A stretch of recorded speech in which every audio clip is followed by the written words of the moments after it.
बहन जी, तुम्हारे पति को गुमशुदा हुए 10 साल हो गए।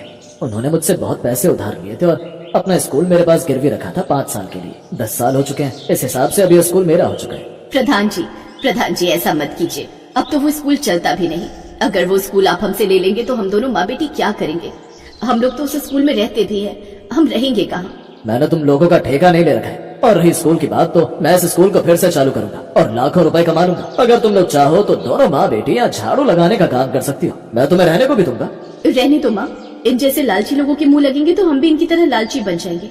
अभी अंडे से निकली नहीं और जबान चलने लगी तेरी। मेरे सामने बड़े से बड़ा मर्द नहीं बोल सकता इस गाँव का, और तू मेरे सामने जबान चला रही है। तूने अभी स्त्री को ठीक ढंग से पहचाना नहीं। तू स्त्रियों को बहुत कमजोर लाचार समझता है ना, और वो इसलिए समझता है क्योंकि डरपोक लोगों ने इतिहास में हम स्त्रियों के बारे में ऐसी चीजें लिख रखी है। देखना, तू एक दिन इस स्कूल में झाड़ू लगाने के लिए भी तरसेगा, लेकिन तुझे मैं वो काम भी नहीं दूंगी। चलो माँ। नेहा अपनी माँ का हाथ पकड़कर वहाँ से चली गई। दोनों बेचारी पैदल ही भटकने लगी। बेटा, इतनी बड़ी बड़ी बातें प्रधान जी को बोलने की क्या जरूरत थी? वो अच्छा आदमी नहीं है, कुछ भी कर सकता है। वो अच्छा आदमी नहीं है, ये मुझे पहले से ही पता है और पूरे गाँव को भी पता है। एक दिन मैं पूरे गाँव को आजाद कर दूंगी प्रधान से, और अपने पिता को भी ढूंढ निकालूंगी। लेकिन नेहा, अब हम लोग रहेंगे कहाँ? रात भी होने वाली है, ऐसी सड़कों पर भटकते रहेंगे क्या? माँ, मैंने पूरा प्लान बना लिया है। हम लोग उस जंगल के अंदर चलते हैं, वहीं तंबू बनाकर रहेंगे। नेहा अपनी माँ को लेकर जंगल के अंदर चली गई। दोनों ने लकड़ी पुरानी साड़ियों को मिलाकर एक तंबू बना लिया अच्छा सा। फिर उसने मिट्टी का चूल्हा भी बना लिया। शाम तक वो सूख गया। शाम को नेहा नदी से कुछ मछलियाँ पकड़ कर लाई और उसी चूल्हे में खाना बनाया। खाना पीना खाकर वो तंबू के अंदर ही आराम करने लगी। माँ, मैं मोबाइल पर ऑनलाइन बच्चों को पढ़ाती थी, अब मैं तंबू के अंदर से ही बच्चों को पढ़ाना जारी रखूंगी। हाँ बेटा, और यहाँ इस जंगल में तू शांति से पढ़ा भी पाएगी बच्चों को। अगले दिन नेहा मोबाइल पर ऑनलाइन क्लासेस दे रही थी बच्चों को। तभी बीच में वो बोलने लगी, बच्चों, सबसे पहले मेरी बात ध्यान से सुनो। तुम लोग सिर्फ मेरे स्टूडेंट ही नहीं बल्कि मेरी सेना हो। अब मैं इस जंगल में रहती हूँ, यहाँ चारों तरफ हरियाली और शांति है। ये वीडियो ज्यादा से ज्यादा लोगों को शेयर कर दो, क्योंकि अब इस जंगल में मैं बच्चों को फ्री में पढ़ाऊंगी। जिन भी बच्चों के पास फीस देने के लिए पैसे नहीं है, वो कभी भी भावनगर के इस जंगल में आ सकते हैं। उन्हें मैं फ्री में पढ़ाऊंगी। मैम, ये तो बहुत अच्छा सोचा आपने। मेरे घर के पास भिखारियों का पूरा इलाका है। वहाँ के बच्चे पढ़ना चाहते हैं, लेकिन उनके पास फीस नहीं है। मैं सबको लेकर आती हूँ कल। ठीक है सावित्री, कल तुम उन्हें लेकर आओ। मैं इंतजार कर रही हूँ। चलो पढ़ाई शुरू करते हैं और जानते हैं औरंगजेब का इतिहास। बच्चों को पढ़ाने के बाद ममता ने लकड़ी का एक बोर्ड बनाया। फिर चूल्हे में कुछ लकड़ियाँ जला दी और उसकी काली राख से एक ब्लैक बोर्ड बनाकर तैयार कर दिया। सुबह तक वो सूख गया और बाहर जाकर वो चौक भी ले आई। बिटिया, तुमने तो तंबू के बाहर पूरा क्लासरूम ही बना दिया। पूरी साफ सफाई कर दी तूने। और ये ब्लैक बोर्ड तो बहुत खूबसूरत लग रहा है, जैसे हमारे स्कूल में होता था। माँ, मैं प्रिंसिपल की बेटी हूँ। ये सब तो मेरे बाएं हाथ का खेल है। थोड़ी देर बाद उसकी स्टूडेंट सावित्री बहुत सारे गरीब बच्चों को लेकर वहाँ आ गई। अब नेहा उन बच्चों को हर रोज मुफ्त में पढ़ाने लगी और पढ़ाते समय वो अपने मोबाइल से लाइव रहती थी। कुछ ही महीनों में ये बात पूरे देश में फैल गई कि नेहा बच्चों को एक जंगल के अंदर मुफ्त में पढ़ाती है। करोड़ों व्यूज आने की वजह से वो अच्छे खासे पैसे भी कमाने लगी।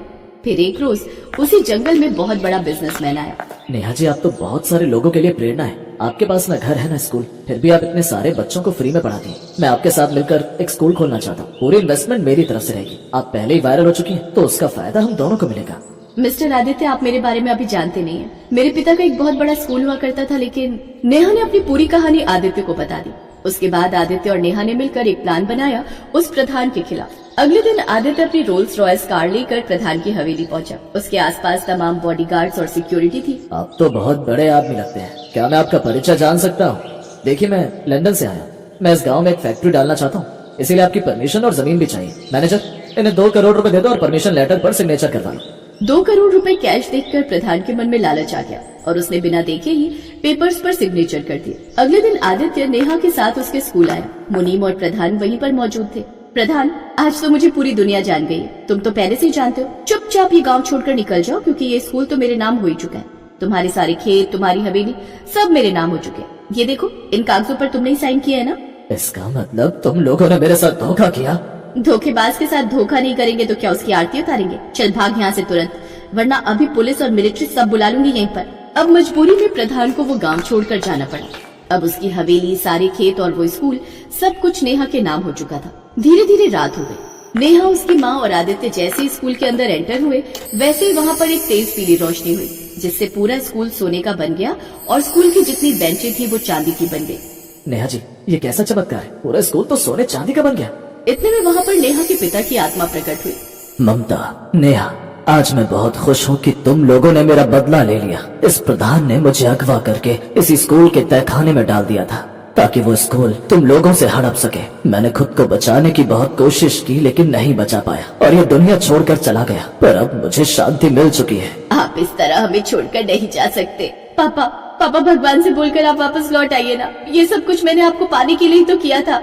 बेटी, मैंने ऊपर वाले से बहुत प्रार्थना की लेकिन वो मेरी बात नहीं माने। उसके बदले उन्होंने हमारे स्कूल को सोने चांदी का बना दिया है। अब इस स्कूल को देखने के लिए लोग देश विदेश से आएंगे और इस स्कूल को देखने के लिए तुम उनसे लाखों रुपए चार्ज कर सकती हो। बाकी तुम तो बिजनेस माइंडेड हो ही, मुझे कुछ बताने की जरूरत नहीं है। इतना बोलकर उनकी आत्मा वहाँ से गायब हो गई। अब नेहा अपनी माँ के साथ खुशी खुशी रहने लगी। आदित्य ने सोने चांदी के स्कूल के पास ही एक दूसरा स्कूल भी खोल लिया। कुछ ही सालों बाद नेहा, मैं इतना बड़ा बिजनेसमैन तो बन गया हूँ लेकिन मेरे आगे पीछे कोई नहीं है। अब मैं भी अपना परिवार बसाना चाहता हूँ और मुझे लगता है तुमसे अच्छी लड़की मेरे लिए कोई नहीं मिलेगी। क्या तुम मुझसे शादी करोगी?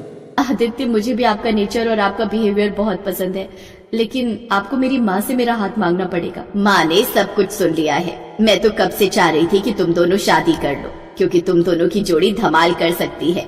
कल ही पंडित जी को बुलाकर तारीख तय कर लेते हैं। अगले ही दिन ममता ने पंडित जी को बुलाया। पंडित जी ने दोनों की कुंडली देखी और कहा, आप दोनों को तो बहुत पहले शादी कर लेनी चाहिए थी। अगर आप लोगों ने अगले 3 दिन से पहले शादी नहीं की तो उसके बाद पूरे 10 महीने तक कोई दूसरा मुहूर्त नहीं है। पंडित जी, आप फिक्र मत कीजिए उसकी, हम लोग परसों ही शादी करेंगे। तो इस तरह 2 दिन बाद नेहा ने आदित्य से शादी कर ली और उसी गांव में खुशी खुशी अपनी जिंदगी बिताने लगी।